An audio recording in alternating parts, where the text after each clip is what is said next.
Hello, ഇന്നത്തെ വീഡിയോയിൽ പറയാൻ പോണ ചെറുകിട സംരംഭകർ നേരിട്ടുകൊണ്ടിരിക്കുന്ന വലിയൊരു പ്രശ്നത്തെ പറ്റിയിട്ടാണ്. നിങ്ങൾ പലപ്പോഴും ശ്രദ്ധിച്ചിട്ടുണ്ടാവും, ചെറുതായിട്ട് എന്തെങ്കിലുമൊക്കെ ബിസിനസ് തുടങ്ങുന്ന ആളുകൾ അവർ ഇന്നൊരു ഐഡിയ പരീക്ഷിക്കും. അപ്പോൾ ഒരു മാസം കഴിയാൻ നേരത്തെ അത് പറ്റില്ല എന്ന് പറഞ്ഞാൽ അത് ഉപേക്ഷിക്കും. എന്നിട്ട് അടുത്തതിലേക്ക് ചാടും, എന്നിട്ട് അടുത്ത ദിവസം വേറെയിലേക്ക് ചാടും. ഇങ്ങനെ ചാടി ചാടി കളിച്ച് അത് പ്രൊഡക്റ്റിൻ്റെ പ്രശ്നമാണ്, ബിസിനസ്സിൻ്റെ പ്രശ്നമാണെന്ന് പറഞ്ഞ് അവരത് ഉപേക്ഷിക്കും.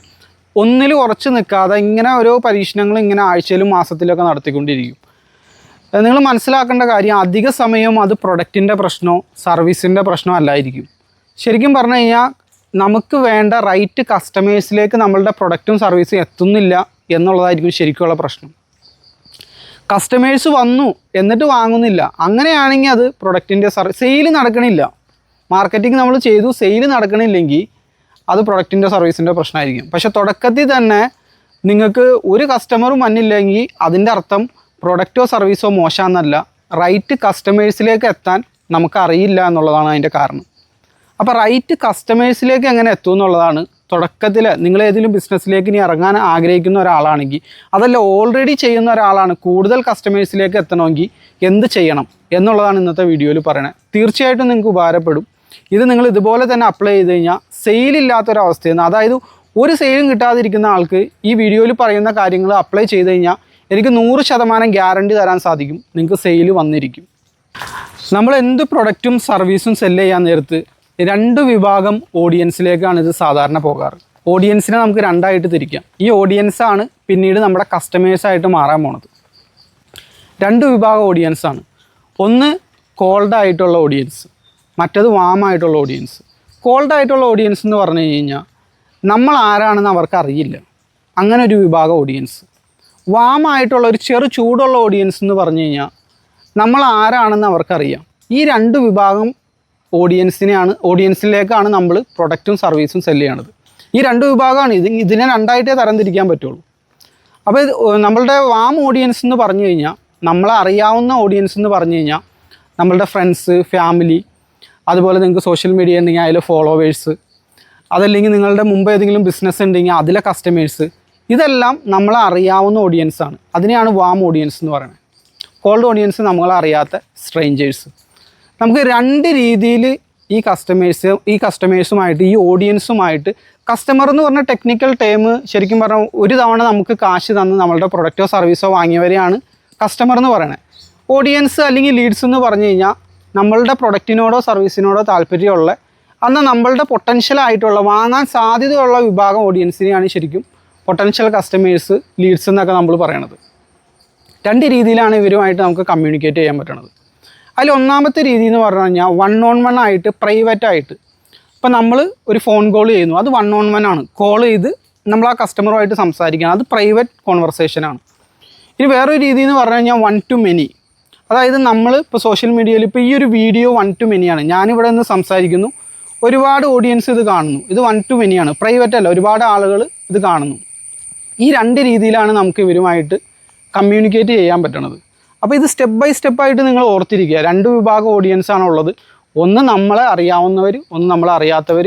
ഇവരെ നമുക്ക് രണ്ട് രീതിയിൽ റീച്ച് ഔട്ട് ചെയ്യാൻ പറ്റും, രണ്ട് രീതിയിൽ ഇവരിലേക്ക് നമുക്ക് ചെല്ലാനായിട്ട് സാധിക്കും. ഒന്നെന്ന് പറഞ്ഞു കഴിഞ്ഞാൽ പ്രൈവറ്റായിട്ട് 1-on-1 ആയിട്ടുള്ള സംസാരം, മറ്റേതെന്ന് പറഞ്ഞാൽ 1-to-many.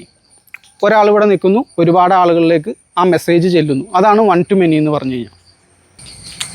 4 മെത്തേഡിലൂടെയാണ് നമ്മളുടെ ഓഡിയൻസിലേക്ക് നമുക്ക് എത്താനായിട്ട് പറ്റുന്നത്. 4 മെത്തേഡ് നിങ്ങൾ കൃത്യമായിട്ട് മനസ്സിലാക്കിയിരിക്കുക. ഈ 4 മെത്തേഡിലൂടെ നമുക്ക് സെയിൽ ജനറേറ്റ് ചെയ്യാനായിട്ട് സാധിക്കും. ഈ 4 മെത്തേഡ് നിങ്ങൾ അറിഞ്ഞിരുന്നു കഴിഞ്ഞ് കഴിഞ്ഞാൽ നിങ്ങൾക്ക് കുറേയൊക്കെ കോൺഫിഡൻസ് വരും. എങ്ങനെ കസ്റ്റമറെ കണ്ടെത്തണമെന്നുള്ള കോൺഫിഡൻസ് നിങ്ങൾക്ക് ഉണ്ടാവും. ഇൻ കേസ് നിങ്ങൾ സ്റ്റോക്ക് എടുത്ത് വെച്ചാലും അതെങ്ങനെയെങ്കിലുമൊക്കെ വിറ്റ് തീർക്കാനുള്ള ഒരു കോൺഫിഡൻസ് ഉണ്ടല്ലോ, അതൊരു വലിയ കോൺഫിഡൻസ് തന്നെയാണ്. അധികം ആളുകളുടെയും പേടി അവിടെയാണ്. ഈ 4 മെത്തേഡ് നിങ്ങൾ കൃത്യമായിട്ട് മനസ്സിലാക്കുക. 1-on-1 ആയിട്ട് നമുക്ക് കസ്റ്റമേഴ്സിലേക്ക് റീച്ച് ഔട്ട് ചെയ്യാം. വാം ഓഡിയൻസിലേക്ക്, അതായത് നമ്മൾ ഓൾറെഡി അറിയാവുന്ന ഓഡിയൻസിലേക്ക് 1-on-1 ആയിട്ട് റീച്ച് ഔട്ട് ചെയ്യാം. ഇതൊരു മെത്തേഡാണ്. അതായത് നമ്മൾ ഓൾറെഡി അറിയാവുന്ന നമ്മളുടെ ഫ്രണ്ട്സ്, ഫാമിലി, അതുപോലെ തന്നെ നമ്മളുടെ സോഷ്യൽ മീഡിയയിലെ ഫ്രണ്ട്സ്, ഫേസ്ബുക്കിലെ ഫ്രണ്ട്സ്, ഇവരുമായിട്ട് കമ്മ്യൂണിക്കേറ്റ് ചെയ്തുകൊണ്ട് നമുക്ക് നമ്മളുടെ പ്രൊഡക്റ്റും സർവീസും സെല്ല് ചെയ്യാം.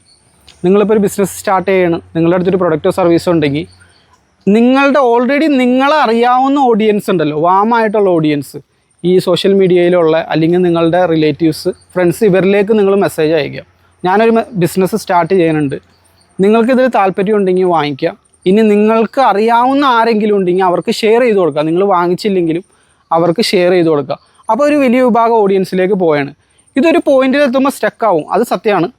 ഇതൊരു മെത്തേഡായിട്ട് ഞാൻ പറഞ്ഞതാണ്. 4 മെത്തേഡുകളാണല്ലോ നമ്മളിന്ന് ചർച്ച ചെയ്യാൻ പോണത്. ഒരു മെത്തേഡ് ഇതാണ്, നമ്മളുടെ ഫ്രണ്ട്സും ഫാമിലിയിലേക്ക് റീച്ച് ഔട്ട് ചെയ്യുക, എന്നിട്ട് അവരുടെ ഫ്രണ്ട്സും ഫാമിലിയും ഉണ്ടല്ലോ അതിലേക്കും കൂടി ഷെയർ ചെയ്ത് കൊടുക്കാൻ പറയുക. അപ്പോൾ തന്നെ നമുക്ക് ആവശ്യത്തിന് കസ്റ്റമേഴ്സിനെ കിട്ടും. ഇവിടെ ഫ്രണ്ട്സ് എന്ന് ഞാൻ ഉദ്ദേശിക്കുന്നത് ഒരിക്കലും നമ്മളുടെ ആ പരിചയത്തിലുള്ള ഒരു 3-4 പേരുണ്ടല്ലോ അവരല്ല ഞാൻ ഉദ്ദേശിച്ചത്. നിങ്ങളുടെ ഫേസ്ബുക്കിൽ കയറി കഴിഞ്ഞ് കഴിഞ്ഞാൽ നിങ്ങൾക്ക് ഒരുപാട് ഫ്രണ്ട്സ് അതിലുണ്ടാവും, ഇൻസ്റ്റഗ്രാമിൽ ഒരുപാട് ഫ്രണ്ട്സ് ഉണ്ടാവും. അവരെയൊക്കെ നിങ്ങൾക്ക് റീച്ച് ഔട്ട് ചെയ്യാനായിട്ട് സാധിക്കും. അവരെ വെച്ച് മാത്രം പലരും ബിസിനസ് ചെയ്യുന്നുണ്ട്. ഇതൊരു മെത്തേഡാണ്, പക്ഷേ ഇത് പലരും ചെയ്യാതെ ഓർഡർ ഇല്ല എന്ന് പറഞ്ഞിരിക്കുന്ന ആളുകളുണ്ട്. ഇതൊരു സിമ്പിൾ മെത്തേഡാണ്, പക്ഷേ ഇതുപോലും ഉപയോഗിക്കാത്ത ഒരുപാട് ആളുകളുണ്ട്. അപ്പോൾ ഇത് നിങ്ങൾ ഉപയോഗിക്കുക. ഇത് 4 മെത്തേഡിൽ ഒരു മെത്തേഡാണ്. നമ്മളുടെ 2 വിഭാഗം ഓഡിയൻസ് ഉണ്ടല്ലോ, ഈ ഓഡിയൻസിലേക്ക് എത്താനുള്ള 4 മെത്തേഡുകളിൽ ഒരു മെത്തേഡാണ് നമ്മളുടെ friends, family, Facebook friends, Instagram ഫ്രണ്ട്സിലേക്കൊക്കെ നമ്മൾ ഓൾറെഡി അറിയാം, നമ്മൾ ആരാണെന്ന് അവർക്ക് ഓൾറെഡി അറിയാം. അതായത് അവിടെ ഒരു ട്രസ്റ്റ് ഉണ്ടെന്നാണ് അതിൻ്റെ അർത്ഥം. നമ്മളങ്ങനെ ഒരു സർവീസ് കൊടുത്തു കഴിഞ്ഞ് കഴിഞ്ഞാൽ അല്ലെങ്കിൽ ഒരു പ്രൊഡക്റ്റ് കൊടുത്തു കഴിഞ്ഞാൽ വാങ്ങാനുള്ള സാധ്യത കൂടുതലാണ്. ഇതാണ് ഒന്നാമത്തെ മെത്തേഡ്. ഇനി ഈ വിഭാഗം ഓഡിയൻസിലേക്ക് എങ്ങനെ, നമ്മൾ ഓൾറെഡി അറിയാവുന്ന ഓഡിയൻസിലേക്ക് എങ്ങനെ എത്തുമെന്ന് ചോദിച്ചു കഴിഞ്ഞാൽ, നിങ്ങൾ ഒരു ദിവസം ഒരു 100 പേർക്കെങ്കിലുമൊക്കെ മെസ്സേജ് അയക്കാം. നിങ്ങൾക്ക് മെസ്സേജ് അയക്കാനായിട്ട് സാധിക്കും. ഓൾറെഡി നിങ്ങളറിയാവുന്ന ആളുകളാണ് അവർ, അതായത് അവരുടെ പെർമിഷൻ ഉണ്ട്, എപ്പോൾ വേണമെങ്കിലും അവരെ കോൺടാക്ട് ചെയ്യാനുള്ള പെർമിഷൻ ഉണ്ട് നമുക്ക്. അപ്പോൾ ഒരു 100 പേര് 50 പേർക്കെങ്കിലും നിങ്ങൾ മെസ്സേജ് അയക്കുക, അറിയിക്കുക നിങ്ങളിങ്ങനെ ഒരു ബിസിനസ് തുടങ്ങിയിട്ടുണ്ട്, ഇങ്ങനെ ഒരു പ്രൊഡക്റ്റ് നിങ്ങളുടെ അടുത്ത് കയ്യിലുണ്ട്, അല്ലെങ്കിൽ നിങ്ങളൊരു സർവീസ് ബേസ്ഡ് ബിസിനസ് ആണെങ്കിൽ ആ സർവീസ് നിങ്ങളുടെ അടുത്തുണ്ട്. ഇത്തരം കസ്റ്റമേഴ്സിലേക്ക് നിങ്ങൾ റീച്ച് ചെയ്യും. ഓരോ ദിവസം ഒരു 50 പേരെയോ 100 പേരെയോ നിങ്ങൾക്ക് റീച്ച് ചെയ്യാനായിട്ട് സാധിക്കും. സോഷ്യൽ മീഡിയ ഉപയോഗപ്പെടുത്തിക്കൊണ്ട് ഫേസ്ബുക്ക് വഴി നിങ്ങൾക്ക് നിങ്ങളുടെ ഫ്രണ്ട്സ് എന്ന് പറഞ്ഞാൽ എന്താണ്, ഫ്രണ്ട്സ് എന്ന് പറഞ്ഞു കഴിഞ്ഞാൽ ഇൻ കേസ് അവരെ നിങ്ങൾ അറിയില്ലെങ്കിൽ കൂടിയും ഫേസ്ബുക്ക് ഫ്രണ്ട്സ് ആണെങ്കിൽ കൂടിയും ഒരു ഫ്രണ്ട്സ് ആവുന്നതോടുകൂടി അവർ നമ്മളുടെ ആ ഫ്രണ്ട് റിക്വസ്റ്റ് അക്സെപ്റ്റ് ചെയ്യുന്നതോടുകൂടി അവരെ കോൺടാക്ട് ചെയ്യാനുള്ള ഒരു പെർമിഷൻ അവർ തരുകയാണ്. അപ്പോൾ അവരിലേക്ക് നിങ്ങൾ റീച്ച് ഔട്ട് ചെയ്യുക. ഇങ്ങനെ നിങ്ങൾ അധികം ആളുകളിലേക്ക് എത്തുന്തോറും നിങ്ങൾക്ക് കൺവേർഷൻ കൂടുതലായിട്ട് നടക്കും, സെയിൽ കൂടുതലായിട്ട് നടക്കും. ഈ നിങ്ങളുടെ പ്രൊഡക്റ്റും സർവീസും ആ സാധനം അങ്ങനെ ഒന്നും ഉണ്ടെന്ന് ആളുകൾ അറിയാത്തത് കൊണ്ടാണ് പലപ്പോഴും പല ബിസിനസ്സുകളും വിജയിക്കാത്തതിൻ്റെ ഒരു കാരണം. അതല്ലാതെ പ്രൊഡക്റ്റിൻ്റെ പ്രശ്നമല്ല, സർവീസിൻ്റെ പ്രശ്നമല്ല. എല്ലാവരും വന്നു, ഒരുപാട് എൻക്വയറി വന്നു, എന്നിട്ടും സെയിൽ നടന്നില്ലെങ്കിലാണ് നമ്മൾ പ്രൊഡക്റ്റിലോ സർവീസിലോ ചിന്തിക്കേണ്ട കാര്യമുള്ളത്. നമ്മൾ പ്രൊഡക്റ്റിനോ സർവീസിനോ പ്രശ്നമുണ്ടെന്ന് അറിയണമെങ്കിൽ ഏതെങ്കിലും കസ്റ്റമർ വന്ന് മടങ്ങിപ്പോയാലാണല്ലോ നമുക്കിത് അറിയാൻ സാധിക്കുള്ളൂ. അപ്പോൾ കസ്റ്റമർ വരിക എന്നുള്ള ആ പരിപാടിയാണ് നമ്മൾ ആദ്യം ചെയ്യേണ്ടത്. മാർക്കറ്റിംഗ് നമ്മൾ ആദ്യം ചെയ്യുക. അതിൻ്റെ ഒരു മെത്തേഡാണ് ഇപ്പോൾ വിശദീകരിച്ചത്. ഇനി രണ്ടാമത്തെ മെത്തേഡാണ് 1 to many ആയിട്ടുള്ള, നമ്മൾ അറിയാവുന്ന ഓഡിയൻസിലേക്ക് 1 to many, ഒരാളിൽ നിന്ന് ഒരുപാട് പേരിലേക്ക് മെസ്സേജ് എത്തുന്നത് നമുക്ക് സോഷ്യൽ മീഡിയയിൽ കണ്ടൻറ്റുകൾ ചെയ്തിട്ട് ചെയ്യാനായിട്ട് സാധിക്കും. ഇത് അധികം ആളുകളും ചെയ്യാത്തൊരു സംഗതിയാണ്. നിങ്ങളൊരു ബിസിനസ് എന്ന് തുടങ്ങാൻ ഉദ്ദേശിക്കുന്നു അന്ന് തന്നെ നിങ്ങളുടെ ബ്രാൻഡിൻ്റെ ഒരു പേജ് എന്തായാലും വേണം. എല്ലാ സോഷ്യൽ മീഡിയയിലും പേജ് ഉണ്ടാക്കുകയും അതിൻ്റെ കണ്ടൻറ്റുകൾ നിങ്ങൾ ക്രിയേറ്റ് ചെയ്യുകയും ചെയ്യണം. അതായത് നിങ്ങളിപ്പോൾ ഒരു പ്രൊഡക്റ്റ് ബേസ്ഡ് ബിസിനസ് അല്ലെങ്കിൽ സർവീസ് ബേസ്ഡ് ബിസിനസ് തുടങ്ങാൻ നേരത്ത് ആദ്യം തന്നെ അതിൻ്റെ അവൈലബിലിറ്റി ചെക്ക് ചെയ്തിട്ട് ഓരോ പേജുകൾ ഉണ്ടാക്കുക. എന്നിട്ട് നിങ്ങളൊരു ഗൈഡിനെ പോലെ നിന്നുകൊണ്ട് കസ്റ്റമേഴ്സുമായിട്ട് നിങ്ങൾ സംസാരിക്കണം. നിങ്ങൾ കണ്ടിന്യൂസ് ആയിട്ട് ഇത്തരത്തിലുള്ള കണ്ടൻറ്റ്സ് ക്രിയേറ്റ് ചെയ്യാൻ നേരത്ത് നിങ്ങളവിടെ ഒരു ഗൈഡായിട്ട് മാറുകയാണ്, ഒരു എഡ്യൂക്കേറ്ററായിട്ട് മാറുകയാണ്. നിങ്ങളൊരു വീഡിയോ പബ്ലിഷ് ചെയ്യാൻ നേരത്ത് ഒരുപാട് കസ്റ്റമേഴ്സിലേക്ക്, പൊട്ടൻഷ്യൽ ഓഡിയൻസിലേക്ക്, കസ്റ്റമർ എന്ന് ഞാൻ ഇൻ്റർചേഞ്ചബിളി പറയുന്നുണ്ടെങ്കിലും നിങ്ങളത് മനസ്സിലാക്കുക, എല്ലാ സമയവും ഓഡിയൻസിനെയാണ് ഉദ്ദേശിക്കുന്നത്, അത് അറിയാതെ നാവിൽ വന്നു പോണതാണ്. അപ്പോൾ നമ്മളുടെ പൊട്ടൻഷ്യൽ ഓഡിയൻസിലേക്ക് നമ്മളുടെ ഇത് റീച്ച് ചെയ്യുകയും നിങ്ങൾ ഗൈഡ് ചെയ്യണം അവരെ. നമ്മളൊരു സെയിൽസ്മാനെ പോലെ നിന്ന് ഇതെടുക്കെന്ന് പറയല്ല, നമ്മളവരെ ഗൈഡ് ചെയ്യണം. എന്തൊക്കെ പൊട്ടൻഷ്യൽ റിസ്ക്കുകളാണുള്ളത്, ഈ പ്രൊഡക്റ്റ് സെലക്ട് ചെയ്യുമ്പോൾ ശ്രദ്ധിക്കേണ്ട കാര്യങ്ങൾ എന്തൊക്കെയാണ്, എങ്ങനെ ഇത് നല്ല രീതിയിൽ മെയിൻറ്റെയിൻ ചെയ്യണം, ഇത് വാങ്ങുമ്പോൾ ശ്രദ്ധിക്കേണ്ട കാര്യങ്ങൾ എന്തൊക്കെയാണ്. അതേപോലെ ഒരു ഗൈഡിനെ പോലെ നിന്ന് നമ്മളിത് ചെയ്തു കൊടുക്കുകയാണ്. അപ്പോൾ എന്താണെന്ന് വെച്ച് കഴിഞ്ഞാൽ ഓൾറെഡി നമ്മൾ ആരാണെന്ന് അവർക്കറിയാം. ഇപ്പോൾ ഈ ഗൈഡിൻ്റെ അടുത്ത് ഓൾറെഡി അവർക്ക് വേണ്ട പ്രോബ്ലത്തിനുള്ള സൊല്യൂഷൻ ഉണ്ടെങ്കിൽ അവരെന്തിന് വേറൊരാളുടെ അടുത്ത് പോയി വാങ്ങണം? അധിക സമയം ആ ഗൈഡിൻ്റെ അടുത്ത് നിന്ന് തന്നെയാണ് വാങ്ങുള്ളൂ. ഇതൊരു ഉദാഹരണത്തിലൂടെ പറഞ്ഞു കഴിഞ്ഞാൽ, ഇപ്പം നിങ്ങളൊരു ക്ലിനിക്കിലൊരു ഡോക്ടറെ കാണാൻ പോവാണ്. ആ ഡോക്ടർക്ക് തന്നെ ആ ക്ലിനിക്കിൽ തന്നെ ഒരു ഫാർമസി ഉണ്ടെങ്കിൽ അവരെഴുതി തന്നെ ആ മരുന്ന് നമ്മൾ ആ ഫാർമസിയിൽ നിന്ന് വാങ്ങിക്കും. അവിടെ ഇല്ലെങ്കിൽ മാത്രമാണ് നമ്മൾ വേറൊരു പുറത്തെ മെഡിക്കൽ സ്റ്റോറിലേക്ക് പോകേണ്ട കാര്യമുള്ളൂ. അതായത് നമ്മളൊരു ഗൈഡിനെ പോലെ നിന്നുകൊണ്ട് ഓരോ കാര്യങ്ങൾ സോഷ്യൽ മീഡിയയിൽ വീഡിയോസിലൂടെ, വീഡിയോ കണ്ടൻറ്റിലൂടെ നമ്മളുടെ പൊട്ടൻഷ്യൽ ഓഡിയൻസിലേക്ക് എത്തിക്കുകയാണ്. അപ്പോൾ നിങ്ങളവിടെ ഒരു ഗൈഡായിട്ട് മാറുകയാണ്. നിങ്ങളുടെ പ്രൊഡക്റ്റിൻ്റെ സർവീസും എങ്ങനെ പിക്ക് ചെയ്യണം എന്നുള്ളൊരു ഗൈഡായിട്ട് മാറുകയാണ്. അപ്പോൾ അത് ഇത് വാം ഓഡിയൻസാണ്, നമ്മൾ ആരാന്ന് ഓൾറെഡി അറിയുക. അതായത് അവിടെ ട്രസ്റ്റ് ഉണ്ട്. അപ്പോൾ ഈ ട്രസ്റ്റ് വരാൻ നേരത്ത് കസ്റ്റമേഴ്സ് നിങ്ങളുടെ അടുത്ത് നിന്ന് വാങ്ങിക്കും. ആ ഗൈഡായ നിങ്ങളുടെ അടുത്ത് അവർക്കുള്ള പ്രോബ്ലം എന്ത് പ്രോബ്ലമാണോ ഉള്ളത് ആ പ്രോബ്ലത്തിൻ്റെ സൊല്യൂഷൻ നിങ്ങളുടെ അടുത്തുണ്ടെങ്കിൽ പിന്നെ അവർ പുറത്ത് പോകേണ്ട കാര്യമില്ല. ഇതാണ് രണ്ടാമത്തെ മെത്തേഡ്. 1 to many ആയിട്ട് സോഷ്യൽ മീഡിയ വഴി നമുക്ക് കസ്റ്റമേഴ്സിലേക്ക് എത്തിപ്പെടാനായിട്ട് സാധിക്കും. ഇത് അധികം ആളുകളും ചെയ്യണില്ല എന്നുള്ളതാണ്. അധിക ബിസിനസ് ഓണേഴ്സും ചെയ്യണില്ല. അതിൻ്റെ ഒരു കാരണം എന്താണെന്ന് വെച്ച് കഴിഞ്ഞാൽ പലരും പറയണ നിസ്സാര ഫോളോവേഴ്സ് ഉള്ളൂ. ഒരു കാര്യം മനസ്സിലാക്കേണ്ടത് എന്താണെന്ന് വെച്ച് കഴിഞ്ഞാൽ നമുക്ക് സീറോയിൽ സ്റ്റാർട്ട് ചെയ്യാനുള്ള ഓപ്ഷനേ ഉള്ളൂ. നമ്മൾ തുടങ്ങുമ്പോൾ തന്നെ മില്യൺ കണക്കിനോ അല്ലെങ്കിൽ ആയിരക്കണക്കിനോ ഫോളോവേഴ്സ് എന്തായാലും വരില്ല. സീറോയിൽ സ്റ്റാർട്ട് ചെയ്യാന്നുള്ള ഒരേ ഒരു ഓപ്ഷൻ മാത്രമേ നമ്മുടെ മുമ്പിലുള്ളൂ. സമയം എന്തായാലും കടന്നു പോകും. നിങ്ങൾ തുടങ്ങിയാലും ടൈം കടന്നു പോകും, തുടങ്ങിയില്ലെങ്കിലും ടൈം കടന്നു പോകും. തുടങ്ങിയാലുള്ള ഗുണം എന്താണെന്ന് വെച്ച് കഴിഞ്ഞാൽ ഒരു പോയിന്റിൽ അത് നല്ല രീതിയിൽ റീച്ച് ചെയ്യും നിങ്ങളുടെ പൊട്ടൻഷ്യൽ ഓഡിയൻസിലേക്ക്. നിങ്ങളെന്നൊരു സ്ഥാപനം പ്രൊഡക്റ്റ് സർവീസ് ഉണ്ടെന്ന് നിങ്ങളുടെ പൊട്ടൻഷ്യൽ ഓഡിയൻസ് അറിയും. അത് തന്നെ വലിയൊരു കാര്യമാണ്, നല്ലൊരു മാർക്കറ്റിംഗ് ആണ്. അങ്ങനെയാണെങ്കിൽ സെയിൽ നിങ്ങൾക്ക് തീർച്ചയായിട്ടും വരും. ഈ അധികം ആളുകളും ചിന്തിക്കണത് എന്താണെന്ന് വെച്ച് കഴിഞ്ഞാൽ ഇത്തരം സോഷ്യൽ മീഡിയയിലൊന്നും അധികം റീച്ച് ഇല്ലല്ലോ, തുടക്കത്തിൽ 0 ഫോളോവേഴ്സൊക്കെ ആണല്ലോ, അപ്പോൾ ഒന്നും ചെയ്യേണ്ടെന്നാണ് അധിക പേരും ചിന്തിക്കണത്. അത് നമുക്കൊരു ഓപ്പർച്യൂണിറ്റിയാണ്. കാരണം എന്താണെന്ന് വെച്ച് കഴിഞ്ഞാൽ പൊട്ടൻഷ്യൽ കോമ്പറ്റീഷൻ അവിടെ കുറഞ്ഞേക്കാണ്. നിങ്ങളുടെ ഇൻഡസ്ട്രിയിലുള്ള എല്ലാവരും ഇതിലില്ല എന്നുള്ളത് നല്ല കാര്യമാണ്. കാരണം നിങ്ങൾ നല്ല രീതിയിൽ പെർഫോം ചെയ്ത് കഴിഞ്ഞാൽ നിങ്ങളായി സോഷ്യൽ മീഡിയയിൽ ഉണ്ടെങ്കിൽ മറ്റുള്ളവരില്ലെങ്കിൽ അത് നല്ല കാര്യമാണ്. കാരണം എല്ലാവരുടെയും ബ്രെയിൻ വർക്ക് ചെയ്യണത് 0യിൽ സ്റ്റാർട്ട് ചെയ്യണമല്ലോ, അപ്പോൾ സ്റ്റാർട്ട് ചെയ്യണ്ട എന്ന രീതിയിലാണ് അവരുടെ ബ്രെയിൻ വർക്ക് ചെയ്യണത്. പക്ഷേ നിങ്ങളുടെ വർക്ക് ചെയ്യണത് എങ്ങനെയാണെന്ന് വെച്ച് കഴിഞ്ഞാൽ 0യിൽ സ്റ്റാർട്ട് ചെയ്യാനുള്ള ഓപ്ഷനേ ഉള്ളൂ. അതുകൊണ്ട് ഞാൻ 0യിൽ സ്റ്റാർട്ട് ചെയ്ത് ഞാൻ കണ്ടിന്യൂസ് ആയിട്ട് കണ്ടൻറ്റുകൾ ക്രിയേറ്റ് ചെയ്ത് ഒരു ഗൈഡിനെ പോലെ നിന്നുകൊണ്ട് കസ്റ്റമേഴ്സിലേക്ക് പൊട്ടൻഷ്യൽ ഓഡിയൻസിലേക്ക് റീച്ച് ചെയ്യാണ്. ഇപ്പോൾ ഇതൊരു അവസരമാണ്. അധിക പേരും ഇത് ചെയ്യല്ല. ഇത് ചെയ്താൽ തന്നെ നിങ്ങൾക്ക് ധാരാളം കസ്റ്റമേഴ്സിനെ കണ്ടെത്താൻ പറ്റും. ഇവിടെയും പ്രൊഡക്റ്റും സർവീസും അല്ല പ്രശ്നം, കസ്റ്റമേഴ്സിലേക്ക് നിങ്ങൾ എത്തല്ല എന്നുള്ളതാണ് പ്രശ്നം. ഇതാണ് രണ്ടാമത്തെ മെത്തേഡ്. ഇനി മൂന്നാമത്തെ മെത്തേഡാണ് കോൾഡ് ആയിട്ടുള്ള റീച്ച് ഔട്ട്. അതായത് നമ്മൾ അറിയാൻ പാടില്ലാത്ത കസ്റ്റമേഴ്സിനെ അവർക്ക് നമ്മൾ അറിയില്ല, എന്നാലും നമ്മൾ അവരെ റീച്ച് ഔട്ട് ചെയ്യും. അവരെ കോൾ ചെയ്തിട്ട് അവരെ മെസ്സേജ് അയച്ചിട്ട് നമുക്ക് റീച്ച് ഔട്ട് ചെയ്യാനായിട്ട് സാധിക്കും. ഇപ്പോൾ ഉദാഹരണത്തിന് നിങ്ങളിപ്പോൾ ഒരു പ്രൊഡക്റ്റ് സെല്ല് ചെയ്യാണ്. അത് ആ ഒരു പ്രൊഡക്റ്റ് ഇപ്പോൾ ഏതെങ്കിലും ഒരു ഉദാഹരണം പറയുകയാണെങ്കിൽ എന്തെങ്കിലും ഒരു ക്ലിനിക്കിന് ആവശ്യമുണ്ട്, അല്ലെങ്കിൽ ഏതെങ്കിലും ഷോപ്പുകൾക്ക് ബിസിനസ് ടു ബിസിനസ് ആണെന്ന് വിചാരിക്കുക, ഏതെങ്കിലും ഷോപ്പിനൊക്കെ ആവശ്യമുള്ള ഒരു പ്രൊഡക്റ്റാണ് എങ്കിൽ നിങ്ങൾ എങ്ങനെ ഇത്തരം കസ്റ്റമേഴ്സിനെ കണ്ടെത്തും?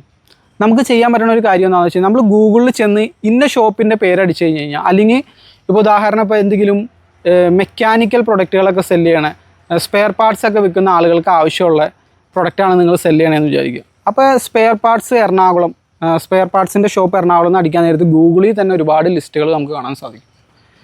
അവരെ ജസ്റ്റ് ഒരു ലിസ്റ്റ് ഉണ്ടാക്കാം. നിങ്ങൾ ലിസ്റ്റ് ഉണ്ടാക്കിയിട്ട് അവരെ ശരിക്കും പറഞ്ഞാൽ അവർക്ക് നമ്മൾ ആരാന്ന് അറിയില്ല, എന്നാൽ കൂടി നമ്മൾ അവരെ റീച്ച് ഔട്ട് ചെയ്യും. ഇതിനെയാണ് കോൾഡ് റീച്ച് ഔട്ട് എന്ന് പറയുന്നത്.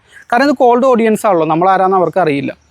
അവരൊരു ലിസ്റ്റ് ഉണ്ടാക്കുക, എന്നിട്ട് ആ ലിസ്റ്റിലുള്ളവരെ നിങ്ങൾ ഡയറക്റ്റ് കോൾ ചെയ്യുക. ഞങ്ങളുടെ അടുത്ത് ഇങ്ങനെ ഒരു പ്രൊഡക്റ്റ് ഉണ്ട്, വാട്സപ്പിൽ നിങ്ങൾക്ക് ഡീറ്റെയിൽസും കാര്യങ്ങളും എല്ലാം ഇട്ടുതരാം. ഗൂഗിളിൻ്റെ മൈ ബിസിനസ്സിൽ നിന്ന് നിങ്ങൾക്ക് കിട്ടും. ജസ്റ്റ് സെർച്ച് ചെയ്ത് കഴിഞ്ഞാൽ നിങ്ങൾക്ക് തന്നെ ഒരു ലിസ്റ്റ് ഉണ്ടാക്കാനായിട്ട് സാധിക്കും. നിങ്ങളുടെ മേഖല ആർക്കൊക്കെയാണ് നിങ്ങളുടെ പ്രൊഡക്റ്റ് ആവശ്യം വന്നതെന്നുള്ളത് നമുക്കറിയാമല്ലോ, ഏകദേശം ഒരു ഊഹം ഉണ്ടാവുമല്ലോ. ആ ഊഹം വെച്ചിട്ട് നമുക്ക് ലിസ്റ്റ് ഉണ്ടാക്കാൻ പറ്റും. ഇത്തരം നമ്പറുകളിലായിട്ട് നമുക്ക് കോൾ ചെയ്തിട്ട് നമുക്ക് ചെയ്യാനായിട്ട് സാധിക്കും. ഇവിടെ ശ്രദ്ധിക്കേണ്ട ഒരു കാര്യം എന്താണെന്ന് വെച്ച് കഴിഞ്ഞാൽ നമ്മളിങ്ങനെ ഓരോരുത്തരിങ്ങനെ വിളിച്ചുകൊണ്ടിരിക്കാൻ നേരത്ത് നമുക്ക് തക്കതായിട്ടുള്ള ലാഭമുള്ള പ്രൊഡക്റ്റുകളായിരിക്കണം. ഇപ്പം നിങ്ങളിപ്പോൾ ഒരു അച്ചാറോ അങ്ങനെ എന്തെങ്കിലുമൊക്കെ പ്രൊഡക്റ്റുകളാണ് 30 രൂപ 40 രൂപയൊക്കെ ലാഭമുള്ള പ്രൊഡക്റ്റാണ് നിങ്ങൾ സെല്ല് ചെയ്യണമെങ്കിൽ നമുക്ക് ഒരു കസ്റ്റമറെ ഇങ്ങനെ വിളിച്ചിരിക്കൽ പ്രാക്ടിക്കലല്ല. നമുക്ക് ഒരു ഓർഡർ വന്നാൽ പോലും 30 രൂപയൊക്കെ കിട്ടുന്നുള്ളൂ. അങ്ങനെയുള്ള ഒരാളാണെങ്കിൽ നിങ്ങൾക്ക് ശരിക്കും പറഞ്ഞാൽ ഹോൾസെയിലേഴ്സിനെ കണ്ടെത്താനായിട്ട് സാധിക്കും. നിങ്ങൾ ഇൻഡിവിജ്വൽ കസ്റ്റമറെ അല്ല അവിടെ ഈ കോൾ ചെയ്യേണ്ടത്, മറിച്ച് നിങ്ങളുടെ അടുത്ത് നിന്ന് ആ പ്രൊഡക്റ്റ് ബൾക്കായിട്ട് എടുക്കാൻ സാധ്യതയുള്ള ആളുകളുണ്ടല്ലോ, ഷോപ്പ് ഓണേഴ്സ്, ഹോൾസെയിലേഴ്സ്, ഡിസ്ട്രിബ്യൂട്ടേഴ്സ്, അവരെ കോൺടാക്ട് ചെയ്തിട്ട് നിങ്ങളുടെ പ്രൊഡക്റ്റ് ഉണ്ടെന്ന് പറയാം. അപ്പോൾ നിങ്ങൾ റാൻഡമായിട്ട് കോൾ ചെയ്യുകയാണ്. അവർക്കറിയില്ല നമ്മൾ ആരാന്നുള്ളത്. നമ്മൾ എന്താ ശരിക്കും പറഞ്ഞാൽ നമ്മൾ സംസാരിച്ചാണല്ലോ പരിചയപ്പെടുന്നത്. അപ്പം നിങ്ങൾ അവരിലേക്ക് റീച്ച് ഔട്ട് ചെയ്യുക. പക്ഷേ ഇവരുടെ നമ്പർ വേറെ ഏതെങ്കിലും മാർഗ്ഗത്തിലൂടെ കിട്ടുമെന്ന് ചോദിച്ചു കഴിഞ്ഞാൽ നമുക്ക് ഇന്നത്തെ കാലത്ത് എല്ലാത്തിനും വാട്സപ്പ് ഗ്രൂപ്പുകളുണ്ട്. ഇപ്പോൾ വെയിറ്റ് ലോസ് ഉള്ളവർ, തടി കുറയ്ക്കണമെന്ന് ആഗ്രഹമുള്ളവർക്ക് അവർക്കൊരു ഗ്രൂപ്പുണ്ട്. ഇന്ന പൊളിറ്റിക്കൽ പാർട്ടിയിലുള്ളവർക്ക് അവർക്കൊരു ഗ്രൂപ്പുണ്ട്. അപ്പോൾ എല്ലാവർക്കും ഓരോരോ ഗ്രൂപ്പുകളുണ്ട്. അപ്പോൾ നിങ്ങളുടെ പൊട്ടൻഷ്യൽ കസ്റ്റമർ എവിടെയാണോ ഉള്ളതെന്ന് നോക്കിയിട്ട് അത്തരം ഗ്രൂപ്പുകളിൽ ജോയിൻ ചെയ്ത് കഴിഞ്ഞാൽ നമുക്ക് പൊട്ടൻഷ്യലായിട്ടുള്ള കസ്റ്റമേഴ്സിൻ്റെ ലിസ്റ്റ് കിട്ടുകയും അവരെ റീച്ച് ഔട്ട് ചെയ്യാനായിട്ടും നമുക്ക് സാധിക്കും. അപ്പോൾ അങ്ങനെ കുറേ കോണ്ടാക്ട്സിലൂടെ നമുക്ക് കസ്റ്റമേഴ്സിനെ കണ്ടെത്താനായിട്ട് പറ്റും. ഇത് അധിക പേരും ചെയ്യണില്ല. ഈ ലിസ്റ്റിൻ്റെ ഒരു ഗുണം എന്താണെന്നറിയോ? ഈ ലിസ്റ്റിൻ്റെ ഗുണം എന്ന് പറഞ്ഞു കഴിഞ്ഞാൽ ഈ ലിസ്റ്റ് നമ്മുടെ അടുത്ത് മാത്രമേ ഉള്ളൂ. കാരണം നമ്മളാണ് സെർച്ച് ചെയ്ത് കണ്ടുപിടിച്ചാണ്. നമ്മളുടെ കോമ്പറ്റീഷൻ്റെ അടുത്ത് ഈ ലിസ്റ്റ് ഇല്ല, നമ്മൾ ക്രിയേറ്റ് ചെയ്തേക്കണ ലിസ്റ്റാണ്. നമ്മളുടെ അടുത്താണ് ഈ ഡാറ്റ ഉള്ളത്. ഈ ഡാറ്റ അവർക്ക് കിട്ടിയിട്ടില്ല. നമ്മൾ ലിസ്റ്റ് ചെയ്ത് നമ്മൾ സോർട്ട് ചെയ്തിട്ടുള്ള നമ്പറിലേക്കാണ് നമ്മൾ കോൾ ആയിട്ട് വരുന്നത്. നിങ്ങൾ എന്താ ചെയ്യണേന്ന് പോലും നിങ്ങളുടെ കോമ്പറ്റീഷൻ അറിയില്ല. ഇപ്പോൾ സോഷ്യൽ മീഡിയയിലൊക്കെ ചെയ്യാൻ നേരത്ത് നമ്മളുടെ കോമ്പറ്റീറ്റർ ആരാണോ അവർക്ക് നമ്മളുടെ പേജിൽ വന്ന് നോക്കിക്കഴിഞ്ഞാൽ നമ്മളുടെ മാർക്കറ്റിംഗ് സ്ട്രാറ്റജിയും കാര്യങ്ങളൊക്കെ അവർക്ക് മനസ്സിലാവും. പക്ഷേ ഇതെന്ന് പറഞ്ഞു കഴിഞ്ഞാൽ നമ്മളുടെ അടുത്ത് മാത്രമുള്ളൊരു ഡാറ്റയാണ്, നമ്മൾ പുറത്തേക്ക് കൊടുത്തിട്ടില്ല. അപ്പോൾ ഇതൊരു സീക്രട്ട് ആയിട്ടുള്ളൊരു വെപ്പണാണ് നമ്മുടെ. അപ്പോൾ ഇത് മാക്സിമം നിങ്ങൾ ഉപയോഗപ്പെടുത്താൻ നോക്കാം. പലരും ഇത് ഉപയോഗപ്പെടുത്താറില്ല. നിങ്ങൾ ഉപയോഗപ്പെടുത്തി കഴിഞ്ഞാൽ, അതായത് അധികം ആളുകളിലേക്ക് ചെന്ന് കഴിഞ്ഞാൽ കുറേ പേരൊക്കെ തീർച്ചയായിട്ടും വാങ്ങിക്കും. വോളിയം കൂട്ടുക. ഏതെങ്കിലും ഒരു സ്ട്രാറ്റജി വർക്ക് ആവണമെങ്കിൽ അതിൻ്റെ വോളിയം കൂട്ടുക. 10 പ്രാവശ്യം ഒരു കാര്യം ചെയ്തപ്പോൾ 2 ഓർഡർ നമുക്ക് കിട്ടിയെങ്കിൽ 10നെ 20 ആക്കാൻ നോക്കാം. അപ്പം വോളിയത്തിനനുസരിച്ച് നമ്മളുടെ സെയിലും കൂടി വരും. ഇതൊരു മെത്തേഡാണ്. ഇനി 4മത്തതും ഏറ്റവും അവസാനത്തതുമായിട്ടുള്ള മെത്തേഡ്, അതായത് 1 to many. നമ്മൾ ഒരാൾ നിന്നിട്ട് ഒരുപാട് ആളുകളിലേക്ക് റീച്ച് ഔട്ട് ചെയ്യുക. അവർക്ക് നമ്മളെ അറിയില്ല. ഇത് നമുക്ക് പെയ്ഡ് ആഡ്സിലൂടെ ചെയ്യാനായിട്ട് പറ്റും. നമ്മൾ ഒരുപാട് പേരിലേക്ക് റീച്ച് ചെയ്യാണ്, നമ്മളറിയാത്ത ഒരുപാട് ആളുകളിലേക്ക്. ഇപ്പോൾ സോഷ്യൽ മീഡിയ, ഇപ്പോൾ ഞാൻ യൂട്യൂബിലൊരു വീഡിയോ ഇടുമ്പോൾ നിങ്ങൾക്ക് ഓൾറെഡി എന്നെ അറിയായിരിക്കും, മുമ്പ് വീഡിയോസ് എല്ലാം കണ്ടിട്ടുണ്ടാവും. പെയ്ഡ് ആഡ്സ് എന്ന് പറയാൻ നേരത്തെ അധിക സമയവും നമ്മൾ ചെയ്യണത് നമ്മളറിയാൻ പാടില്ലാത്ത ഓഡിയൻസിലേക്ക് റീച്ച് ചെയ്യലാണ്. 2 രീതിയിൽ ചെയ്യാം. നമുക്ക് ഏതെങ്കിലും വ്യക്തികൾക്ക്, അല്ലെങ്കിൽ ഏതെങ്കിലും വ്യക്തിക്കോ അല്ലെങ്കിൽ ബിസിനസ്സിനോ പേയ്മെൻറ്റ് കൊടുത്തിട്ട്, അതുകൊണ്ടാണ് പെയ്ഡ് ആഡ് എന്ന് പറയുന്നത്. പേയ്മെൻറ്റ് കൊടുത്തിട്ട് അവരുടെ ഓഡിയൻസിലേക്ക് റീച്ച് ചെയ്യണതിനെയാണ് ശരിക്കും പെയ്ഡ് ആഡ് എന്ന് പറയുന്നത്. ഇത് ശരിക്കും നിങ്ങൾ ഏറ്റവും അവസാനത്തെ മെത്തേഡായിട്ട് നിങ്ങൾ യൂസ് ചെയ്യുക. ഞാൻ ആദ്യം പറഞ്ഞ 3 മെത്തേഡുകളിലൂടെ തന്നെ നമുക്ക് കുറച്ച് കസ്റ്റമേഴ്സിനെയൊക്കെ കണ്ടെത്താനായിട്ട് സാധിക്കും. അവിടെ സ്ട്രാറ്റജികളെല്ലാം നല്ല രീതിയിൽ വർക്കൗട്ട് ആവണമെങ്കിൽ കാശ് ഇറക്കിക്കൊണ്ട് ധൈര്യമായിട്ട് നമുക്ക് പെയ്ഡ് ആഡ് കൊടുക്കാം. കൂടുതൽ ഓഡിയൻസിലേക്ക് എത്താനുള്ള കാര്യങ്ങൾ നമുക്ക് ചെയ്യാം. കാരണം തുടക്കം തന്നെ കുറച്ച് കസ്റ്റമേഴ്സ് വരുമ്പോൾ തന്നെ നമുക്ക് മനസ്സിലാവും പ്രൊഡക്റ്റിൻ്റെ പ്രശ്നമാണോ, അല്ലെങ്കിൽ എന്തെങ്കിലും പ്രശ്നമൊക്കെ ഉണ്ടെങ്കിൽ നമുക്കതെല്ലാം സോൾവ് ചെയ്ത് നല്ല സ്മൂത്തായിട്ട് പോയതിന് ശേഷം അതിന് പെയ്ഡ് ആഡ് കൊടുക്കാൻ നേരത്ത് നല്ല എഫക്റ്റീവായിട്ട് വർക്കാവും. ഇപ്പോൾ എൻ്റെ കോഴ്സിൽ തന്നെ ഞാൻ അധികം പറയണത് പെയ്ഡ് കൊടുക്കാതെ എങ്ങനെ ഓർഗാനിക്കായിട്ട് ചെയ്യാം എന്നുള്ളതാണ്. അത് പറയാനുള്ള കാരണം വേറൊന്നുമില്ല, നമ്മൾ ഓൾറെഡി എന്തെങ്കിലുമൊക്കെ അധികം ആളുകളും ചെയ്യണം എന്താണെന്ന് വെച്ച് കഴിഞ്ഞാൽ ഫേസ്ബുക്കിലും ഇൻസ്റ്റാഗ്രാമിലൊക്കെ കയറി ചുമ്മാ അങ്ങ് ബൂസ്റ്റ് ചെയ്യും. അവർക്കറിയില്ല പ്രൊഡക്റ്റിന് എന്തെങ്കിലും പ്രശ്നമുണ്ടോ, എന്തൊക്കെയാണ് കസ്റ്റമേഴ്സിൻ്റെ റിക്വയർമെൻറ്റ്, എന്ത് ഡിസൈനാണ് അവർക്ക് വേണ്ടത്, എന്ത് വലിപ്പത്തിലുള്ളതാണ് വേണ്ടത്. ഈ പ്രോബ്ലംസ് ഒന്നും സോൾവ് ചെയ്യാതെ നമ്മൾ ഡയറക്റ്റ് കാശ് ഇറക്കി കഴിഞ്ഞ് കഴിഞ്ഞാൽ അത് ഇത്തിരി പ്രയാസമായിട്ട് വരും, പ്രത്യേകിച്ച് തുടക്കക്കാരായിട്ടുള്ള സംരംഭകർക്ക്. അപ്പോൾ ഈ പെയ്ഡ് എന്നുള്ളത് നമ്മൾ ലാസ്റ്റായിട്ട് വെക്കുക. ബാക്കിയുള്ളതെല്ലാം സിസ്റ്റമാറ്റിക്കായിട്ട് നിങ്ങൾ ചെയ്ത് നിങ്ങൾക്ക് നല്ല രീതിയിലൊക്കെ ഓർഡർ വരാൻ നേരത്ത് കുറച്ചും കൂടി ബൂസ്റ്റ് ചെയ്യാൻ വേണ്ടിയിട്ടാണ് നമ്മൾ പെയ്ഡ് ആഡുകൾ കൊടുക്കണം. ഇവിടെ നമുക്ക് പല സ്ട്രാറ്റജികൾ യൂസ് ചെയ്യാനായിട്ട് സാധിക്കും. അതിൽ ഒന്നാമത്തേതായിട്ട് നമ്മൾ ചിന്തിക്കേണ്ടത് എന്താണെന്ന് വെച്ച് കഴിഞ്ഞാൽ, ഇപ്പോൾ നമ്മളൊരു പ്രൊഡക്റ്റ് സെല്ല് ചെയ്യാണ്. ഞാനൊരു ഉദാഹരണം പറയാം. ഇപ്പോൾ വിവാഹം കഴിക്കാൻ പോണ വധുവരന്മാർ, അതിൽ വധുവിന് വേണ്ടിയിട്ടുള്ള ഡ്രസ്സ് സെല്ല് ചെയ്യണ ഒരു ബിസിനസ്സാണ് നിങ്ങളുടെ എന്ന് വിചാരിക്കുക. വധുവിന് വേണ്ടിയിട്ടുള്ള ഡ്രസ്സാണ് നിങ്ങൾ സെല്ല് ചെയ്യണത്, നിങ്ങളുടെ ബിസിനസ് അതാണ്. എങ്കിൽ നമ്മൾ ചിന്തിക്കേണ്ട ഒരു കാര്യം എന്താണെന്ന് വെച്ച് കഴിഞ്ഞാൽ, ഇതേ കസ്റ്റമറെ മറ്റേതൊക്കെ ബിസിനസ്സുകൾ ടാർഗറ്റ് ചെയ്യുന്നുണ്ട്. ഈ വധുവിനെ നമ്മൾ മാത്രമല്ല ഈ കസ്റ്റമറെ ടാർഗറ്റ് ചെയ്യണം, ഈ വധുവിനെ ടാർഗറ്റ് ചെയ്യണം മറ്റേതൊക്കെ ബിസിനസ്സുകളാണ് ഉള്ളതെന്ന് നമ്മൾ നോക്കാം.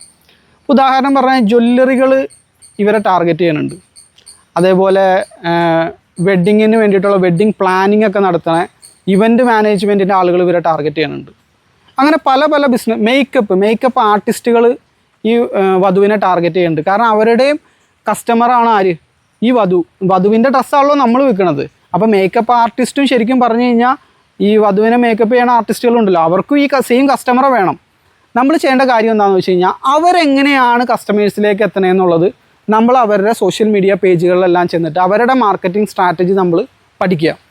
അവർക്കും കസ്റ്റമറെ കണ്ടെത്തണമല്ലോ. കസ്റ്റമറെ കണ്ടെത്തുക എന്നുള്ള എല്ലാ ബിസിനസ്സിനും ആവശ്യമുള്ള കാര്യമാണ്. അപ്പോൾ നിങ്ങളുടെ ആ നീഷിൽ, ആ മേഖലയിൽ സക്സസ്ഫുൾ ആയിട്ട് ഇത്തരം ബിസിനസ്സുകൾ ചെയ്യുന്ന, ഇപ്പോൾ മേക്കപ്പ് ആർട്ടിസ്റ്റ്, നല്ല സക്സസ്ഫുൾ ആയിട്ടുള്ള ഒരു മേക്കപ്പ് ആർട്ടിസ്റ്റ് ഉണ്ട്, വധുവിനെ മേക്കപ്പ് ചെയ്യണ ഒരു ആർട്ടിസ്റ്റ് ഉണ്ടെങ്കിൽ അവർ നല്ലൊരു മാർക്കറ്റർ ആയിരിക്കും. അതുകൊണ്ടാണ് അവർ സക്സസ്ഫുൾ ആയിട്ടുള്ള മേക്കപ്പ് ആർട്ടിസ്റ്റായിട്ട് മാറിയത്.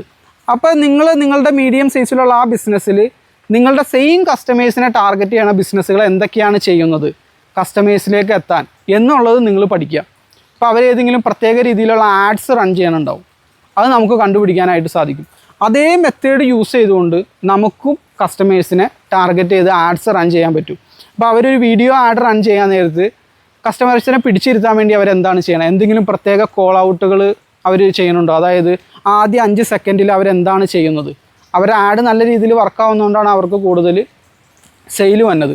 അപ്പോൾ നമ്മൾ ഇത്തരം ഇൻഡസ്ട്രിയിൽ നമ്മളുടേതല്ലാത്ത പുറത്തുള്ള നിങ്ങളുടെ ഇൻഡസ്ട്രിയിൽ ഓൾറെഡി ആരെങ്കിലും ചെയ്യണമെങ്കിൽ നമുക്കത് നോക്കാം. അപ്പോൾ അധിക സമയത്തും നിങ്ങൾക്ക് അങ്ങനെ കിട്ടിയില്ലെങ്കിൽ നിങ്ങളുടെ സെയിം കസ്റ്റമറെ ടാർഗറ്റ് ചെയ്യുന്ന മറ്റ് സക്സസ്ഫുൾ ആയിട്ടുള്ള ബിസിനസ്സുകാർ എന്താ ചെയ്യണമെന്ന് നോക്കിയിട്ട് അത് അപ്പാടെ തന്നെ നിങ്ങൾക്ക് കോപ്പി ചെയ്യാനായിട്ട് സാധിക്കും. ഇൻസ്പയർ ചെയ്യുക, അതാണല്ലോ കോപ്പിയുടെ ഒരു ഫോർമലായിട്ട് പറയണ വേർഡ്.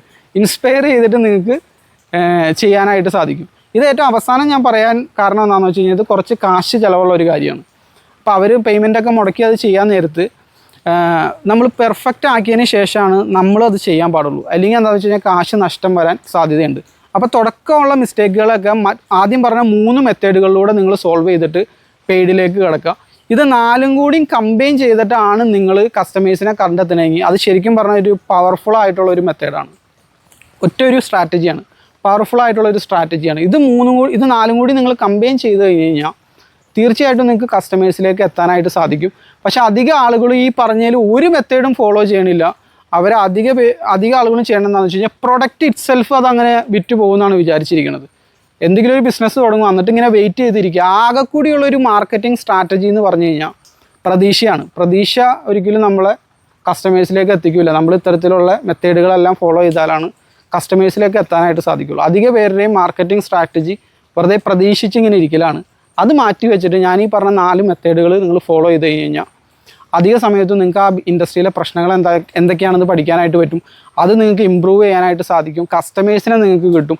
കസ്റ്റമേഴ്സ് വന്ന് ഈ പൊട്ടൻഷ്യൽ ഓഡിയൻസ് നമ്മളെ റീച്ച് ഔട്ട് ചെയ്തതിന് ശേഷം സെയിൽ നടക്കണില്ലെങ്കിൽ നമുക്ക് പ്രൊഡക്റ്റ് മാറ്റാനായിട്ട് സാധിക്കും. അല്ലെങ്കിൽ എന്തെങ്കിലും ഇപ്പോൾ പ്രൈസാണോ പ്രശ്നം, അത് കൂട്ടുകയോ കുറയ്ക്കുക എന്താണെന്ന് വെച്ചാൽ അത് ചെയ്യാൻ പറ്റും. ഇതെല്ലാം ചെയ്യണമെങ്കിൽ ആ മേഖലയെ പറ്റി പഠിച്ച ബിസിനസ് സക്സസ്ഫുൾ ആക്കണമെങ്കിൽ കസ്റ്റമേഴ്സ് ആദ്യം നമ്മളിലേക്ക് എത്തണം. അതിനുള്ള മെത്തേഡുകളാണ് ഞാൻ പറഞ്ഞത്. അപ്പോൾ ഇതുപോലുള്ള ബിസിനസ് വിശേഷങ്ങളൊക്കെ ആയിട്ട് നമുക്ക് വീണ്ടും വരാം. Thank you for watching.